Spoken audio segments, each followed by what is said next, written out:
સુરતના યશ્વી ફાઉન્ડેશન દ્વારા આયોજિત આગામી સમૂહ લગ્નમાં કોમી એકતા અને સામાજિક સમરસતાનું અનોખું ઉદાહરણ જોવા મળશે।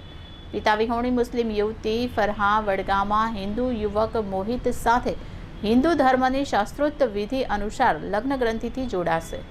છેલ્લા 7 વર્ષથી એક જ ખાનગી કંપનીમાં સાથે કામ કરતા ફરહા અને મોહિત વચ્ચે મૈત્રી પ્રેમમાં પરિણમી હતી। બાળપણમાં પિતા ગુમાવનાર ફરહાએ પોતાની માતા સમક્ષ લગ્નની ઈચ્છા વ્યક્ત કરી હતી। શરૂઆતમાં અનેક વખત ના પાડ્યા બાદ અનેક ઝઘડા થયા બાદ દીકરીની ખુશીને ધ્યાનમાં રાખી ફરહાની માતા આ સંબંધને મંજૂરી આપી હતી। ફરહાએ જણાવ્યું હતું કે અમે 7 વર્ષ સુધી સાથે નોકરી કરી છે। ધર્મ અલગ હોવાના કારણે ઘરમાં વાત કરતા ડર લાગતો હતો, પરંતુ મારી મમ્મી મારી ખુશી માટે માની ગયા।